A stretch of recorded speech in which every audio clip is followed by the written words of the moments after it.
LSU recruiting update, big time news dropping today. Top 10 cornerback, top 10 ranked Louisiana talent, top 10 nationally ranked cornerback talent, Wardell Mack out of John Ehret High, right there in the heart of New Orleans, commits to Florida. Corey Raymond's Florida, joins up with Corey Raymond's Florida. So now the opportunity to sign all 10 talents in the state of Louisiana in one class for the first time ever might be out the window. You know, the Mack recruitment might not be over, of course. These things seem to continue on, but his intense disinterest, it has seemed, even to the point of having Florida backed with Texas as the second team that he'd probably have committed to, with LSU being maybe even third. So with that, it's really difficult. It's going to be a very difficult thing. LSU wanted him to transition into being a safety at the next level. That's what he was going to be doing. LSU was going to be moving to safety, much like you saw with Javian Tobiano, going from corner to nickel. Then he's going to be a safety. And it appears that maybe that was a plan he was not on board with, didn't jibe with, whatever. And Corey Raymond was able to sell it. Corey Raymond, obviously, you know, this is probably the biggest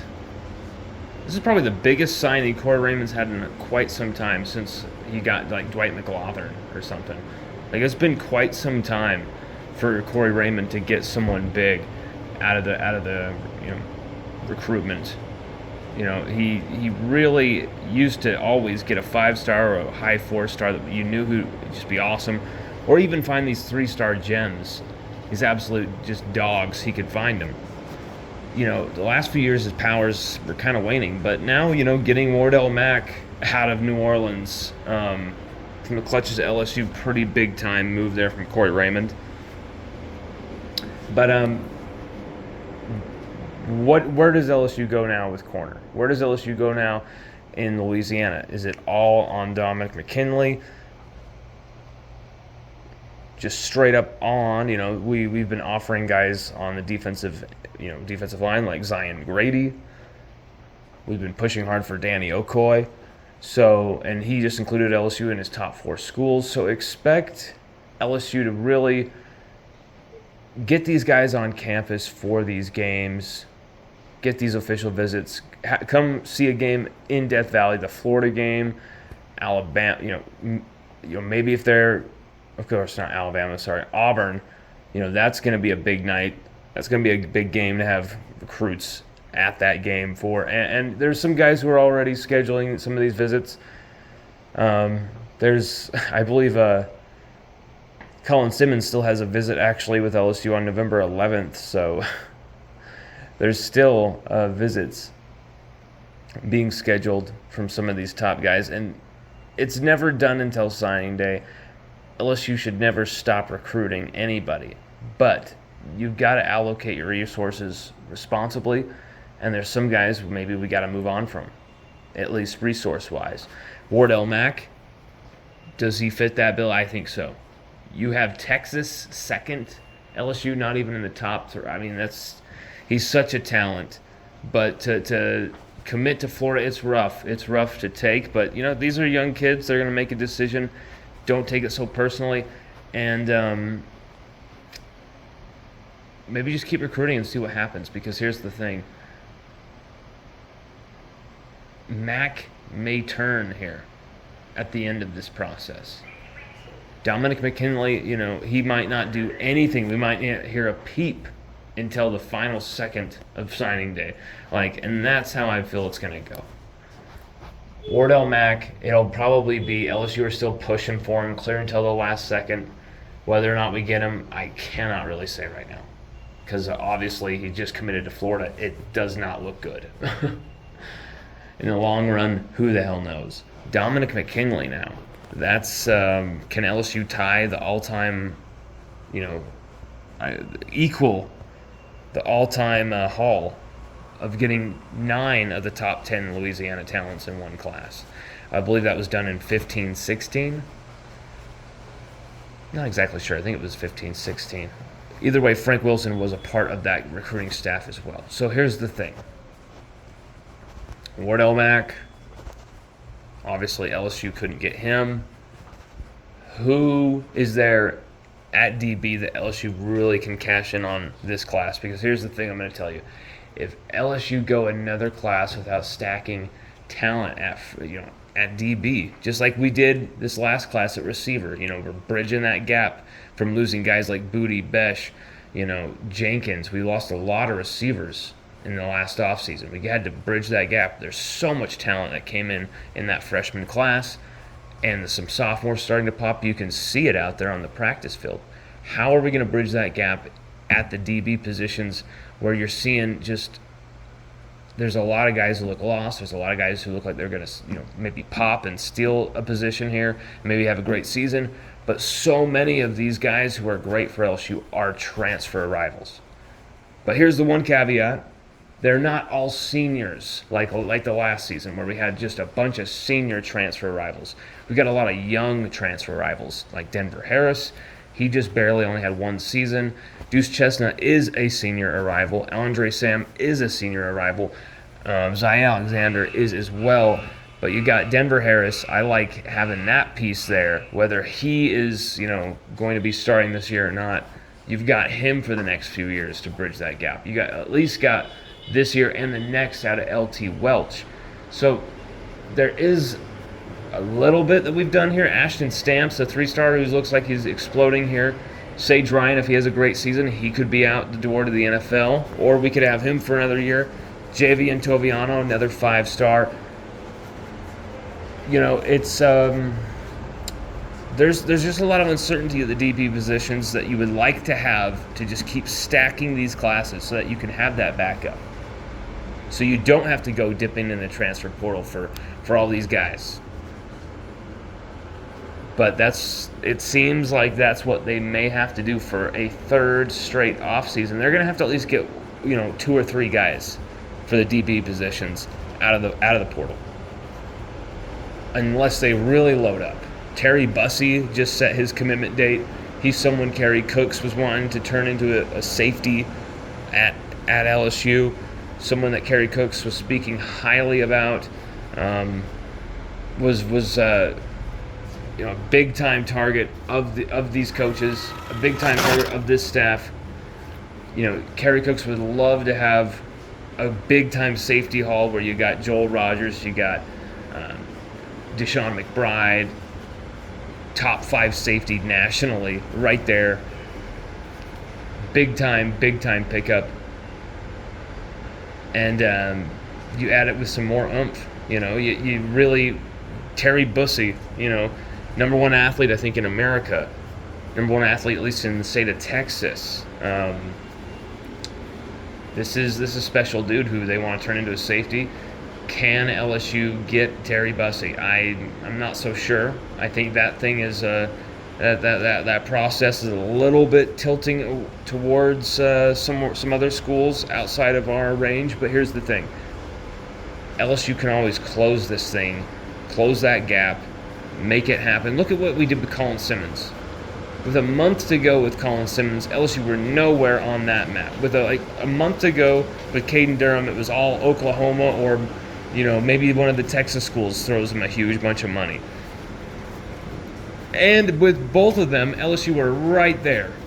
Simmons obviously chose Texas over LSU, but just barely. There's still a chance, I think, that he's probably going to make it back to Baton Rouge as a sophomore. Bet on that.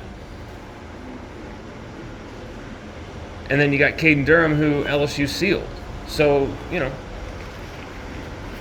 this staff can make it happen. This staff can be full of surprises. They can pull off some magic, just like we did with the Decorian Moore 5-star 2025 receiver that you saw us write about in the news and updates piece on Saturday when that went down.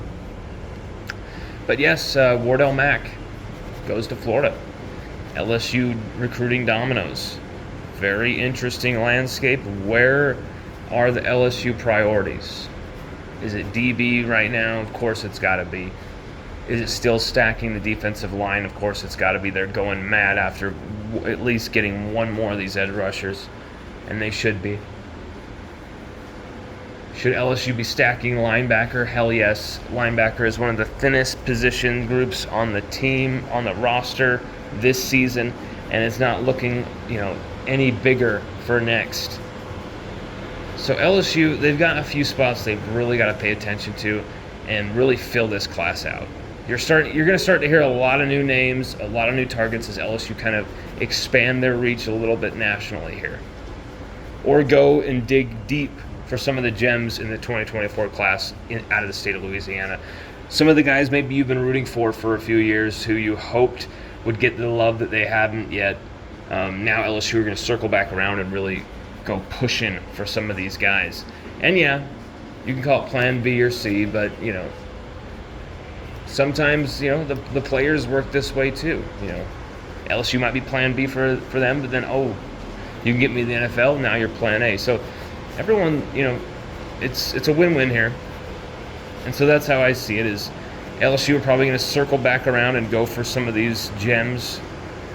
You've really wanted to get LSU attention, LSU offers, and maybe some of these national guys that you've never heard of before. It'll be very interesting to see how LSU continue to recruit this class.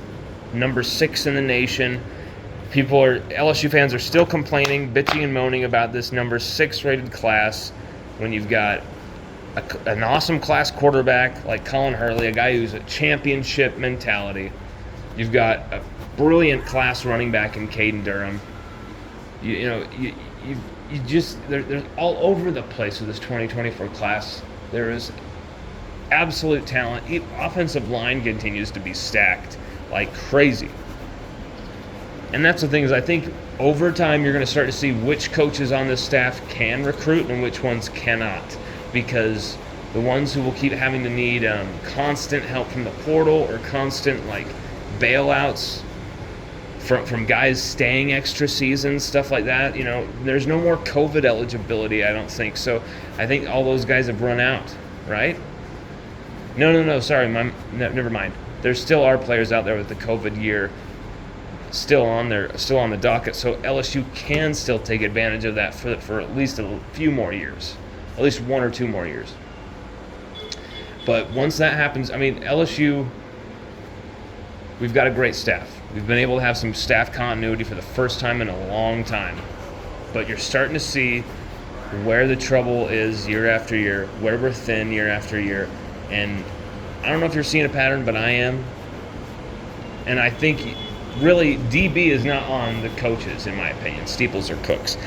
DB, you can blame at how poorly Corey Raymond, who we first talked about, recruiting Wardell Mack so well, but we also mentioned how poorly he had recruited for so long until Wardell Mack. How poorly he recruited has left LSU in this position where they've had to play catch-up through the transfer portal, had to, demand guys to stay extra seasons like Jay Ward. We lost 5 or 6 corners in one single offseason, the 2021 to 2022 transition offseason. Lost so many guys. Stingley, Ricks, flopped. Demarius McGee, Darren Evans. That's just 5 right there off the top of my head that I can remember. So they've had a lot of digging and just a big mountain to climb at DBU, and they're starting to bridge that gap. But really, this is the class where they had to have it, where they had to keep stacking that talent, and we're going to see how they can close. I'm going to bet on Robert Steeples and Kerry Cooks to make it happen. I think the guys they're going to get, maybe they're not going to be all these sexy names, but was Ashton Stamps a sexy name when he was recruited and signed by LSU? I didn't really hear too much about him outside of people who actually knew what they were talking about. So get ready to be surprised, get ready to be shocked, and get ready to educate yourself about some new targets, some new recruits out there, some new names. Because this 2024 class, it is deep.